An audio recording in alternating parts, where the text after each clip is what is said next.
Karibu sana msikilizaji kwenye kipindi maalum ambacho tuko nacho leo kwa ajili ya kuzungumza mawili matatu, kupeana elimu, kujengeana ufahamu na uelewa kwa jamii kuhusiana na mambo mbalimbali ambayo yanatuzunguka. Lakini leo niko hapa na ugeni msikilizaji, niko na timu mzima kutoka mtandao wa jamii wa usimamizi wa misitu Tanzania JUMITA. Niko nao hapa, lakini niko na wajumbe mbalimbali kutoka JUMITA, lakini pia tuko na afisa misitu kutoka halmashauri ya mji Rufiji, niko naye hapa, na kila mmoja wao atajitambulisha hapa kwa nafasi yake, lakini pia tutatambulisha mada ambayo tutaizungumza leo kwenye kipindi hiki maalum. Na unaweza kushiriki na sisi kupitia 0676 26 21 00. Hiyo ni kwa ajili ya ujumbe mfupi wa maandishi, lakini pia kwa upande wa simu ya moja kwa moja ni 0627 52 64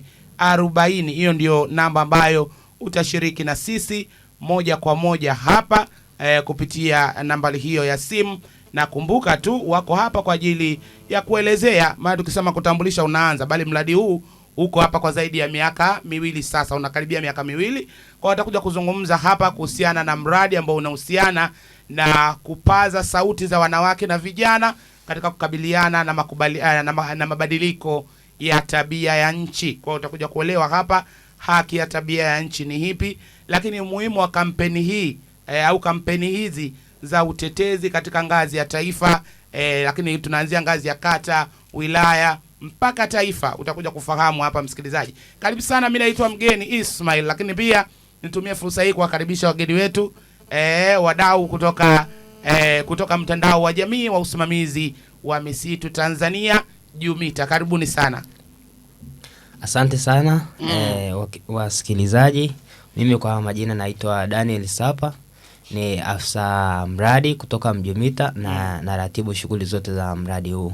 Ndiyo. Mradi huu ni mradi wa kupaza sauti za wanawake na vijana katika kukabiliana mabadiliko ya tabia nchi. Ni mradi ambao unatekelezwa kwa miaka miwili na upo katika wilaya Rufiji, kata ya Mbwara, katika vijiji 5 ambavyo vijiji hivi ni Kitapi, Nambunju, Mbwara, Tawi pamoja na Nyamwage. JUMITA ni mtandao wa jamii wa usimamizi wa misitu Tanzania. Ni shirika lisilo la kiserikali ambalo linafanya kazi na wananchi au wanajamii wanaoishi kando za misitu. Ndio. Shirika hili limefanya research au zimefanya utafiti kwamba ikagundua mikoa ya Pwani ni mikoa ambayo inakabiliwa sana na mabadiliko ya tabia ya nchi. Ndio maana imekuja kuleta mradi huu katika wilaya Rufiji. Lengo ni kuongeza uelewa kwa wananchi katika namna gani wanaweza kukabiliana na mabadiliko ya tabia ya nchi kuliko kusubiri tu msaada kutoka kwa serikali. Kwa hiyo tunawajengea uwezo wa kielimu namna ambao wanaweza kukabiliana na mabadiliko ya tabia nchi, lakini tumeandaa pia vikundi vya utetezi ambao vikundi hivi vinafanya utetezi wa mabadiliko ya tabia nchi. Unajua utetezi upo wa aina nyingi. Kuna utetezi katika sekta ya elimu, utetezi katika sekta ya afya, utetezi katika sekta mbalimbali. Kwa hiyo hawa wanafanya utetezi katika sekta ya mabadiliko ya tabia ya nchi, ambayo zile athari ambazo zinaonekana wao ni namna gani wanaweza wakafikisha ngazi ya wafanya maamuzi na wakapata msaada wa haraka, lakini wao wanaweza wanakuaje katika namna ya mbele kufanya kutetea zile athari au kukabiliana nazo. Okay. Ni timu ambayo tupo nao ni wajumbe, lakini kwa kata nzima kwa kila kijiji tuna wajumbe 12 ambao ni wanafanya utetezi katika ngazi ya kijiji. Kwa hiyo mradi huu unatekelezwa hapa Rufiji kwa miaka miwili.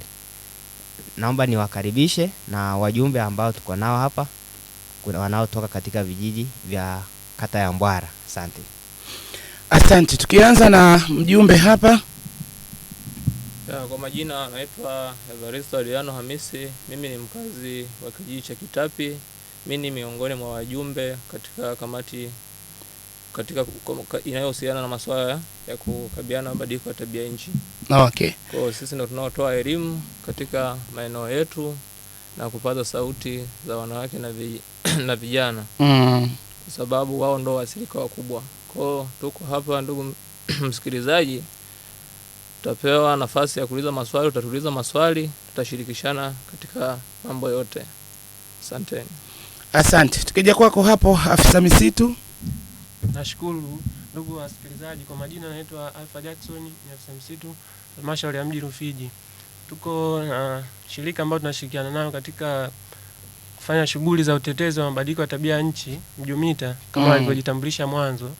Walikuja Rufiji mwaka 2024 Agosti, ambapo tulianza kutekeleza mradi huu kwenye kata ya Mbwara kwenye vijiji vyote vitano, ambapo kupitia vijiji hivyo tulikuwa na wanachama ambao walifanywa mafunzo ili waweze kuwa wanatoa elimu kwenye ngazi ya kata, vijiji na vitongoji vyao, ili kuwajengea uwezo na jamii, kwa sababu athari ya mabadiliko ya tabia nchi ni athari ambayo inatukumba wote kwa pamoja. Kwa hiyo lazima tuwe na nguvu ya pamoja ili kuweza kukabiliana nayo. Asante. Msikilizaji, umesikia hapa kwa ufupi, lakini bado kuna moja mpe tu hii sijali. Mpe tu hiyo. Haina tabu hiyo. Lakini pia tuna moja ya wadau hapa, mwanamama ambaye amewakilisha pia wanawake kupitia mradi huu. Karibu sana. Asante ndugu mtangazaji. Ndugu wasikilizaji, kwa majina naitwa Dorisi Thomas Malaba. Ni mmoja wa watetezi kutoka shirika la Mjumita linalohusika na misitu ya asili Tanzania. Tuko hapa leo kwa ajili ya kuendelea kufanya kampeni ya utetezi juu ya mabadiliko ya tabia nchi. Mimi katika mmoja ya majukumu yangu ni mwalimu katika kutoa elimu ya mabadiliko ya tabia nchi, lakini pia ni kiongozi katika kundi zima la utetezi. Ninasimama kama katibu wa kata ya Mbwala katika kutetea mabadiliko ya tabia nchi, pia kuwahimiza wanawake wasimame katika majukumu yao, maana katika athari za mabadiliko ya tabia nchi waathirika wakubwa ni wanawake na vijana. Hivyo ninasimama kwa niaba ya wanawake wote kwa ajili ya kuona kwamba ili ni jukumu letu sote kupambana na mabadiliko ya tabia nchi katika mazingira yetu. Kijiji ninachotokea ni Kitapi. Kwa hiyo ni mafanikio makubwa ambayo yameonekana katika kijiji cha Kitapi na pia katika kata ya Mbwala. Hivyo katika kipindi hiki tutaendelea kuzungumza mengi. Karibuni sana wasikilizaji, mjiandae kwa maswali yote, mtapatiwa majibu. Asante. Asante mama, iko vizuri kweli kweli. Naamini Mjumita kukosea kabisa kumuingiza kuwa miongoni mwa wajumbe, na naamini anatekeleza vizuri sana majukumu yake. Sasa kabla hatujakwenda kwenye maswali yetu ya msingi, kuna jambo hapa mabadiliko ya tabia nchi. Inawezekana kuna mtu huko anatusikiliza lakini haelewi mabadiliko ya tabia nchi ni nini. Pengine hizo elimu wanazotoa zinagusa vitu gani? Sasa tupate ufafanuzi kidogo, mabadiliko ya tabia nchi ni nini au inagusa vitu gani? Mabadiliko ya tabia nchi ni mabadiliko yanayotokea kwa muda mrefu na kwa muda mfupi ambayo yanakuwa katika mazingira yetu. Kwa sababu sasa hivi tunaona katika kuona kwamba mabadiliko ya nchi yanatokeaje, tukiangalia mifano, kunakuwa na hali ya ukame, kuna hali ya mafuriko, kunakuwa na kila namna ya mabadiliko yanayotokea hasa kwa upande wa hali ya hewa iliyopo kwa sasa. Kwa hiyo mabadiliko ya tabia nchi yamebeba zana kubwa katika mazingira yetu. Kuna kubadilika kwa vile vigezo 7 vya anga hewa ambavyo ndio vinabeba hiyo mabadiliko ya tabia ya nchi. Maana yake kuna tabia nchi. Tabia nchi maana yake ni wastani wa vigezo 7 vya anga hewa ambavyo vinasababisha kutokea kwa hayo mabadiliko. Kwa hiyo unaweza kukuta kuna hali ya joto, kuna hali ya ukame, kuna hali ambazo zinatokea katika anga hewa. Hiyo ndo kwa ufupi tu, hiyo ni maana ya mabadiliko ya tabia nchi. Asante. Lakini pia tufahamu sasa, tukisema haki ya tabia ya nchi, haki ya tabia ya nchi ni nini na unagusa vitu gani kwenye haki ya tabia ya nchi? Ya ndugu msikilizaji, tunapozungumzia haki katika tabia ya nchi tunamaanisha kwamba katika mazingira tunayoishi yanatokea mambo mbalimbali ya kimazingira, hususani katika maeneo tunayoishi. Nitaanza kuzungumzia tunaposema tabia ya nchi. Tabia ya nchi maana yake ni ule wastani wa hali ya hewa wa vigezo 7 vya anga hewa ambavyo unavurugika tunaposema kwenye mabadiliko. Sasa yale mabadiliko yanapokuwa yanatokea katika mazingira tunayoishi, kuna vitu tunavyosababisha sisi kama binadamu, lakini pia kuna vitu vingine vinasababishwa na mazingira ya kiasili. Lakini sasa mimi nitazungumzia katika maeneo ya mambo yanayosababishwa na sisi binadamu. Kuna watu ambao wanafanya baadhi ya shughuli mbalimbali, kwa mfano kama viwanda. Wale wamekuwa ni watu ambao wanazalisha hewa chafu. Tunapozungumzia sasa haki, maana yake tunapokabiliana, maana yake tunaposema tunapambana katika kukabiliana na hayo mambo, lazima wao, kwa sababu wanafanya madhara makubwa, inatakiwa wafanye kitu kikubwa sana katika kurudisha yale mazingira au kuweka haki katika wale watu ambao wameathirika na mazingira. Mfano, kuna watu wanaweza kukaa karibu na kiwanda labda kinachozalisha kitu fulani. Pale huwa wanapata madhara, lazima kuna vitu fulani ambavyo lazima havitoe kulingana na wale watu ambao wanaishi katika yale maeneo. Lakini pia kuna watu ambao wanaweza kawa wanachimba madini katika mazingira fulani, lazima ule uoto ambao wameuharibu yale mazingira lazima waweze kurudisha, kwa sababu kuna madhara wanafanya katika yale mazingira. Kwa tunapozungumzia hiyo haki, maana yake ni yule muathirika na yule mtu ambaye yupo katika hatari ya kuathirika. Kwa mfano kama nchi zinazoendelea lazima zitoe vitu vikubwa sana, kwa sababu zina viwanda vingi ambavyo vinaathiri mazingira yetu. Kwa sababu tunapozungumzia anga hewa, maana yake tunapopima kutoka chini kwenye ardhi, wastani kama nusu sentimita kutoka hapo kwenye usawa, maana yake dunia yote tunashare. Kwa hiyo wanapokuwa wanafanya vitu vya namna hiyo, anachokifanya Marekani, anachokifanya nchi ya Uingereza kinakuja kutuathiri moja kwa moja sisi mpaka hapa. Kwa hiyo haki inazungumzia wale waathirika. Lakini pia kuna watu wanaweza kawa wanapata shida labda ya mafuriko, lazima kama serikali wapatiwe msaada wa vitu mbalimbali. Kwa hiyo tunapozungumzia haki tunakuwa na zana ya namna hiyo. Asante msikilizaji, kupitia 0676262100 utashiriki na sisi kwa ujumbe mfupi wa maandishi, na mimi nitausoma ujumbe wako hapa kupitia 0627526440. Pia tunapokea simu yako hapa kwa wewe ambaye utahitaji kufahamu zaidi au unahitaji maswali. Na inawezekana sasa hivi kuna watu kutoka Mbwala wanatusikiliza, kuna watu kutoka Nyamwage Rufiji FM nasikika vizuri sana, wanatusikiliza. Alkazalika Mbunju kule tuna wadau mbalimbali. Kwa hiyo yawezekana mtu anahitaji kufahamu zaidi, basi tupigie pia kupitia namba hiyo ya simu ambayo tumeitaja hapa msikilizaji. Tukiachana na umezungumza hapa kuhusiana na haki ya tabia ya nchi, lakini umeelezea yale ambayo yako kiasiri, majanga ya asiri, lakini yale ambayo yanasababishwa na binadamu. Na umetaja mambo mbalimbali ikiwemo shughuli za madini, lakini shughuli zetu za kila siku za binadamu kama vile kukataji wa mkaa, kuni, kujenga. Kuna watu wanatumia miti kwenye kujenga, mbao na vitu vingine. Pengine kwa maeneo haya ambayo yamepitiwa na mradi huu, kuna shughuli gani za kampeni ambazo zimeendelea kuhakikisha mnawafikia wananchi? Kweli kampeni zinaendelea kwa sababu kama mnavyojua maisha yetu tunategemea asilimia kubwa hizi rasilimali asili. Kweli watu wanatumia miti, lakini uvunaji uliokuwa unafanyika mwanzo ulikuwa ni uvunaji ambao hauzingatii taratibu. Sasa kampeni tunayoifanya sasa hivi maana yake kwamba unapokuwa unakata miti pamoja na kuwa tunajenga, lazima tuwe tunapanda miti kwa wingi, kwa sababu miti hii tunayoitumia kuna kizazi kingine kinachokuja kinahitaji kutumia nini ile miti. Lakini pia lazima tupambane kwamba tutumie zile nishati mbadala kwa ajili ya kupunguza yale matumizi ya ile miti, kwa sababu tunapotumia hizo nishati mbadala kama gesi kidogo, tunaendelea kutengeneza mazingira rafiki ya yale mazingira yetu.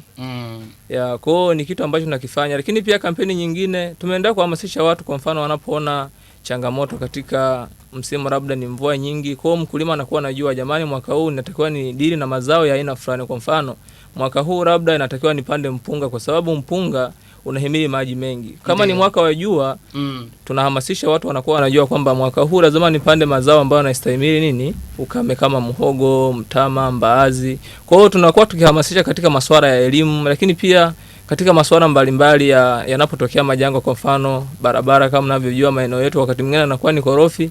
Kwa hiyo tunashirikiana sisi kama wananchi, tunaitana, tunasaidiana. Kwa hiyo mwamko umekuwa ni mkubwa sana. Asante. Tukirudi kwako, mradi huu unalenga nini? Pengine tuje kwa mjumbe hapo. Madam, karibu. Asante. Mradi huu unalenga kupaza sauti za wanawake na vijana, kwa sababu ndio wamekuwa ni waathirika wakubwa katika mabadiliko ya tabia nchi. Kwa hiyo unalenga kwamba kufika mwaka 2029 vijana na wanawake wawe wamekaa vizuri katika kukabiliana na mabadiliko ya tabia nchi, na vijiji vyote ambavyo vinazungukwa na misitu viwe vimerasimishwa na ili jamii iweze kunufaika kutokana na mazao ya misitu. Mradi huu pia unalenga kwamba kuhakikisha vijiji vyote vinapata elimu ya kutosha na kuhakikisha kwamba sera zinazohusiana na mabadiliko ya tabia nchi zimefika kwenye jamii na jamii ijue haki yao, kwamba wanapata haki vipi kutokana na misitu walionayo katika vijiji vyao. Kwa hiyo tunalishukuru sana shirika la Mjumita kwa elimu kubwa ambayo inaendelea kutoa, na imetufanya sisi kupata elimu na tumekuwa walimu kupitia Mjumita kwa elimu waliotupa. Kwa hiyo tumekuwa ni mabalozi wazuri kuiendeleza hii kampeni.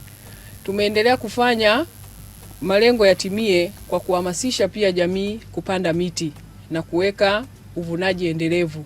Hayo yote ni malengo ya Mjumita ambao wametupatia elimu.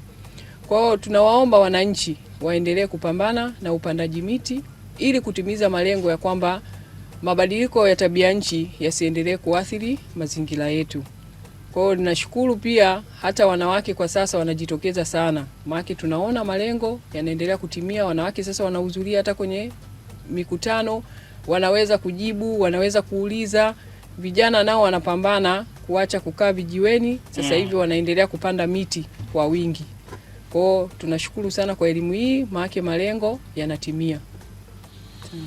Asante sana. Vijana malengo nimesema hapa, kuna watu wanatusikiliza. Kuna mtu anaitwa Habibu Mni na Tawi Rufiji, anasema anawasikiliza hapa sasa hivi, ujumbe wake huu ametuma. Asante sana msikilizaji, kupitia 0676262100 shiriki na sisi kwa ujumbe mfupi wa maandishi. Lakini kwa upande wa simu tayari kuna msikilizaji kwenye line. Mapema kweli hatukutarajia kwenye line. Hello.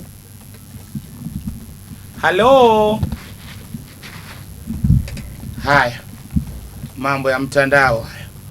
Endelea kutupigia msikilizaji hapa kupitia 0676 262100 au 0627526440. Msikilizaji, tunaendelea hapa. Kwa wewe ambaye ndo kwanza unajiunga na sisi, basi tuko hapa kwenye kipindi hiki maalum. Tuko na mtandao wa jamii ambao unasimamia misitu Tanzania, Mjumita, tukiwa na wadau mbalimbali kupitia mradi wao wa kupaza sauti za wanawake na vijana katika kukabiliana na mabadiliko ya tabia ya nchi, msikilizaji. Na kuna wajumbe hapa kutoka maeneo mbalimbali ya Rufiji. Inawezekana kuna mtu anajiuliza hapa, lakini najua wamesikika. Madamu umezungumza hapa kuhusu wanawake, lakini pia miongoni mwa watu ambao wanashiriki pengine kwenye shughuli hizi za kibinadamu ni wanawake, na mmezungumza pia swala la matumizi ya gesi kwa ajili ya kuhamasisha ulinzi wa kulinda, kuhifadhi na kulinda mazingira yetu. Kwa sababu ukiangalia hasa huko maeneo ya Tawi na maeneo mengine, hamasa ikoje ya wanawake pengine kujikita kwenye matumizi ya gesi asilia, lakini wakati mwingine huo ujasiri ambao umeusema kuwafanya wanawake wanashiriki na wao kwenye mambo mbalimbali ya kijamii, lakini sasa hivi wapo kwenye kilimo. Je, ushiriki wao ukoje? Maana tunavuna, kuna wanawake unakuta sasa hivi wameshiriki kwenye kulima, watu wanauza ufuta, fedha zinaenda sehemu nyingine. Uthubutu ukoje kwa kina mama hasa wa Rufiji, maeneo yale ya Tawi na maeneo mengine? Asante. Uthubutu kwa kina mama sasa hivi ni mkubwa kuweza kusimamia mazao wanaolima mashambani. Maana tumeendelea kutoa elimu, na uzuri katika utetezi wetu tunapoita mikutano tunaita wanawake na wanaume wote wanahudhuria. Hivyo tumewaomba wanaume wawape nafasi kubwa kina mama katika shughuli za shamba na washiriki katika mapato ya kifamilia. Maana lengo lingine ambalo lilikuwa kubwa sana katika mradi huu ni kuhakikisha kina mama wanapata haki zao za msingi katika mapato ya familia na hasa kumiliki ardhi. Tumeweza kuwaambia kina baba kwamba kina mama nao wana haki kubwa sana ya kumiliki ardhi. Katika kampeni hii kwa kijiji cha Kitapi niliweka mkutano wa wanawake na nikawaambia kwamba tujitahidi kutafuta lugha nzuri kuongea na kina baba ili angalau baba akupe eka moja upande miti. katika familia. Yaani tushiriki katika shughuli za familia, na ndipo tutakapokuwa na haki ya kumiliki chochote katika familia. Ingawa kuna mila hizi na desturi hasa za pwani kwamba mwanamke yeye ni chombo tu ambacho hakina haki yoyote. Kwa hiyo bado tunaendelea kutoa elimu kwamba wanawake nao pia wana haki yao. Ila sasa wanawake tunapopewa haki, tuendelee kuwaheshimu waume zetu, kwamba wametupa haki, lakini nao wanaume wana haki zao kama wanaume. Kwa hiyo usije ukapewa haki ukaona sasa wewe ndo wewe katika familia, hapana. Kwa hiyo kuna mambo mengi ambayo mimi kama mwanamke naendelea kuwaelimisha wanawake wenzangu kwamba tuendelee kupambana. Kwa mimi binafsi kama familia tayari nina eka 5 ambazo nimeweka mikorosho, nimefanya kilimo mseto, nimepanda kokoa, nimepanda chikichi. Kwa hiyo ninaendelea kupambana kuona kwamba wanaume waendelee kuwamilikisha wanawake wapate haki zao. Na vijana wapunguze kukaa vijiweni, wafanye umiliki, kwa sababu kijana kama kijana sio lazima uweke fedha benki.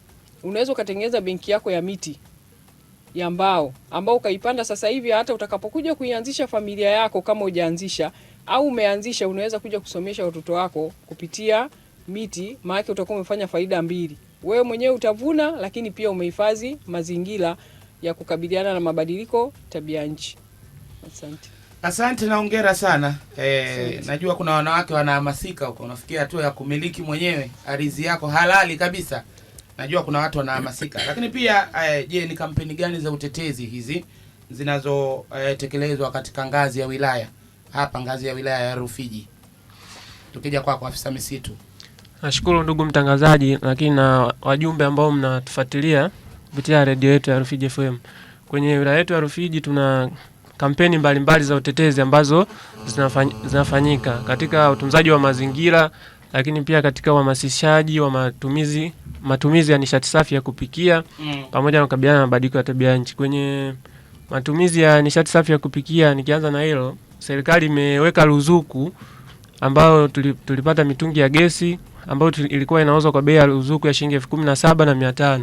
Kwa hiyo tumeipokea ile mitungi kwa ruzuku ya mwaka huu ambao unaisha sasa hivi, na wananchi wa Rufiji wamelipokea, wameitikia sana, kwa sababu ile mitungi tulivyoipata tu watu wamekuja kulipia ile fedha kidogo ambayo ilikuwa imewekwa kama ruzuku na serikali, wamechukua, manake bado wana uhitaji zaidi. Kwa hiyo tunatarajia mwaka ujao wa fedha pia tutapatiwa mitungi mingine, wananchi wataendelea kupata zaidi. Hii yote inatokana na wananchi wanahamasika, kwa sababu wanapata elimu mbalimbali, kama tumeona leo wadau wetu wa Mjumita ambao wamesaidia pia kutoa elimu kwenye jamii zetu, kwenye vijiji vyetu. Kwa watu wamepata ile elimu na wamepokea, maana tunaenda kupunguza sasa matumizi yale ya nishati chafu ya kupikia ambayo tulikuwa tunaitumia awali. Na malengo ya serikali ni kuhakikisha kama taasisi zile za serikali ambazo ina watu au watumishi zaidi ya 100 na kuendelea waache kutumia matumizi yale ya mkaa na kuni, watumie nishati safi. Kwa Rufiji taasisi zetu mbalimbali zimeshaanza kufanya hayo matumizi. Kwa mfano tuna chuo chetu cha maendeleo ya jamii FDC,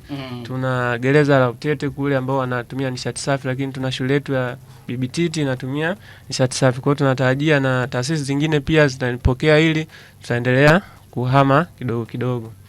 Lakini pamoja na elimu hii ambayo tumeipata, ukiachana na matumizi ya nishati safi peke yake, matumizi ya nishati mbadala kama mkaa na kuni na wenyewe upo, lakini umeweka kwenye utaratibu ambao jamii zetu zikifuata ule utaratibu, tutakuwa salama kuepukana na kuleta athari kubwa zaidi kwenye mabadiliko ya tabia ya nchi. Kwa watu, ofisi zetu zipo, tunashirikiana na wakala wa huduma za misitu Tanzania TFS, wapo Ikwiriri. Kwa unaweza kufika pale ukauliza namna gani unaweza kupata zile na kufuata zile taratibu, ili tuepukane na kuleta changamoto zaidi, baada yake tukawa tuna kinga. Kwa asante. Lakini kwa mujibu wa taarifa ya afisa mradi amesema mradi huu unakwenda miaka 2, ulianza 2024. Hatimaye 2026 utakwenda kukamilika. Mtu fahamu sasa ni mafanikio gani ambayo mmeyapata kwa kipindi hiki kinachoelekea miaka 2 ambacho mradi huu uko Rufiji? Asante ndugu mwezeshaji, lakini na wasikilizaji wetu ambao wanatusikiliza, mimi nikizungumza kama afisa mradi nitakuwa sijawatendea haki wananchi. Naomba niwaachie wananchi wenyewe. Kusema kweli, wanasema Waswahili, usipoziba ufa utajenga ukuta. ujio wa Mjumita umetusaidia mambo mengi sana. Tumepata mafanikio makubwa sana. Kwa sababu swala la kukabiliana na mabadiliko ya tabia nchi, hususan katika masuala labda ya hali ya hewa, ilikuwa ni zana ambayo baadhi ya vijana, watu, imekuwa kama ni zana potofu, mtu kuiamini ni kwa kidogo changamoto. Kimwambia bwana, sikiliza basi hata utabiri wa hali ya hewa, mtu mwingine anakuambia bwana hamna. Masuala ya mvua anapanga Mwenyezi Mungu. Kwa hiyo ni uongo mtupu. Kwa hiyo kidogo sasa hivi naona hata mwananchi anaweza hata kusikiliza utabiri wa hali ya hewa hata kama akiambiwa jamani mwaka huu kidogo na mvua, unaona mwananchi anafanyaje? Anajiandaa. Lakini pia hata kama ukimhamasisha kwenye masuala ya kuhudhuria vikao kama kijana anakuja, kitu ambacho zamani kidogo ilikuwa kuna changamoto kidogo. Kwa mfano bwana, masuala vikao ni masuala ya wazee, wewe unaenda kufanya nini kama kijana? Tafuta pesa, maisha yaendelee. Kwa sababu hivi vijana wanakuja kwenye kikao na wanaongea kwa hisia safi fresh. Pia wanawake pia wanahudhuria, kitu ambacho kama alivyosema mwenzangu kwamba kulikuwa na dhana potofu kwamba wakati mwingine mwanamke anakaa nyumbani kwa hawezi kuhudhuria hata vikao, lakini sasa hivi unaona anakuja. Lakini pia vitu vingine ambavyo tumeweza kunufaika baada ya kupata elimu, pia tumeweza kukutanishwa na wadau mbalimbali. Shirika hili limetusaidia masuala makubwa sana, kwamba mnapotaka kufanya jambo fulani lazima kidogo muombe support sehemu fulani. Kwa mfano kama sisi katika kijiji chetu cha Kitapi tulikuwa na msitu wetu. Kwa pamoja na kupata hii elimu imetusaidia pia kukutana na wadau TFS, tumeweza WWF tumeweza kurasimisha msitu wetu. Kwa sasa hivi kijiji cha Kitapi kina msitu. Kwa tunaweza kunufaika, tofauti na mwanzo mtu alikuwa anaingia tu anakata anakuwa shamba la bibi tu, kila mmoja anayejisikia anaingia. Kwa sasa hivi tumepata fursa nyingi sana kupitia hili shirika. Lakini pia mwamko pia kama nilikuja kusema, wananchi mwamko ni mkubwa. Katika kila jambo ambao nalizungumza kidogo wanakuelewa tofauti na mwanzo. Kwa hiyo kilimo vijana wanapambana, kwa sababu kija kuangalia asilimia kubwa maeneo yetu, kiangalia vijana wengi hususan kuanzia wanapomaliza sekondari, kuanzia anapofika labda form 4, wengi wanapofeli ni kuchukua bodaboda. Lakini sasa hivi vijana wanakaa kijijini, kijana analima, maisha yanaenda, kitu ambacho kijana kuamini kilimo kidogo ilikuwa ni changamoto. Kwa hiyo tunafuraha sana ujio wa hili shirika umetuletea manufaa makubwa sana. Na kupitia hoja hizo, nini neno lako sasa kwa wale vijana ambao pengine bado hawajaelimika au hawajafikiwa na mradi huu au na mtandao huu wa Mjumita kuhusiana na kujitoa, uthubutu? Umewazungumza kina mama. Kina mama sasa hivi ni watu ambao wamekuwa wakijaza mikutano mingi sana. Yaani 70% unakuta ni wanawake, ni kina mama. Lakini kazi yao wengine wanaishia tu kushangilia na kupiga makofi. Mimi naweza nikatoa wito wangu hasa ninaotoa katika kutengeneza maendeleo ya kijiji, za nchi, za mkoa.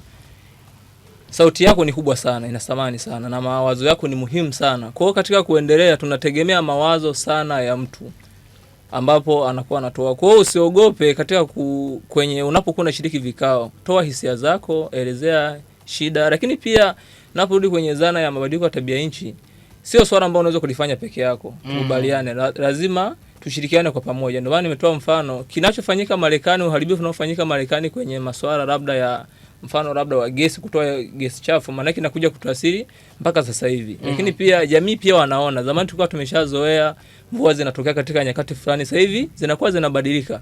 Kwa hiyo iwe ni zana ambayo kila mmoja naamini kwamba ili niweze kurudisha mazingira lazima kila mmoja, liwe ni jukumu la kila mmoja, kwamba mimi ninapolifanya iwe kama tukitaka kufanikiwa, maana yake mtoto wa mwenzako muone kama wa kwako. Kwa hiyo vivyo hivyo hata kwenye mazingira tufanye hivyo. Tukienda mbali sana hata kwenye maandiko, kwa mfano kwa Wakristo wanajua kwamba kabla binadamu tu hajaumbwa ilianza kutengenezwa mazingira. Kwa hiyo hatuwezi kusurvive bila kufanya nini? Kukaa kwenye mazingira. Ili tuishi mazingira safi, kuzuia milipuko ya magonjwa, lazima mazingira yetu yawe vizuri. Asante msikilizaji, nisome ujumbe mfupi hapa, lakini wakati huo utapokea simu ya kwako hapa kupitia 0627526440. Hiyo ni namba kwa ajili ya simu. Anasema asanteni sana kwa kutuelimisha. Tunaomba mje mara kwa mara kutoa elimu kuhusu umuhimu wa uhifadhi wa mazingira. Asanteni na tuko pamoja mpaka tamati ya kipindi. Asante sana kwa ujumbe wako msikilizaji, lakini kwenye line tuna msikilizaji. Halo.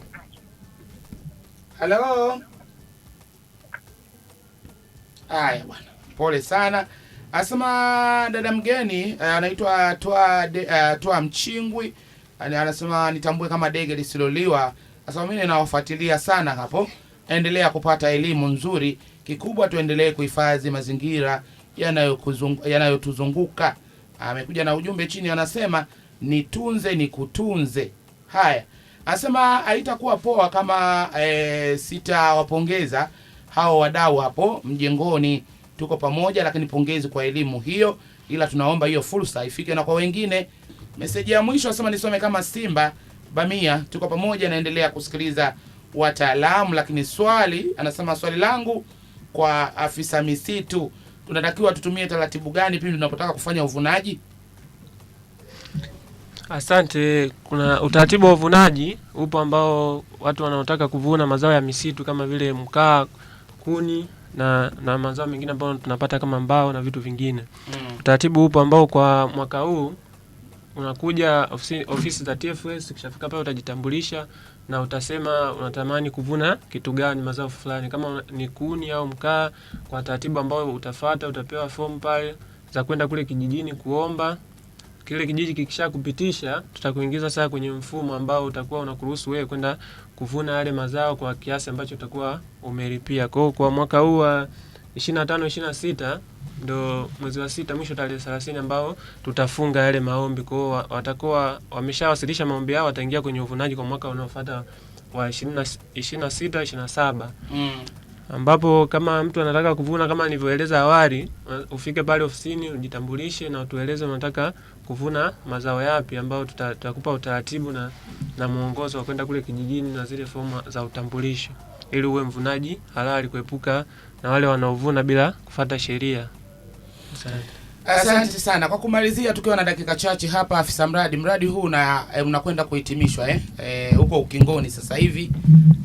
Tunaamini Nyamwage, Tawa na maeneo mengine ambayo yameguswa na mradi huu wamenufaika vya kutosha, lakini nini wito wako sasa kwa wananchi wa maeneo haya wakati mradi huu ukiendelea kuhitimika? Asante. Wito wangu kwa wanamjumita wa kata ya Mbwara, kwa sababu sisi tuna mitandao kikata Tanzania nzima na tunafanya kazi katika mikoa 16.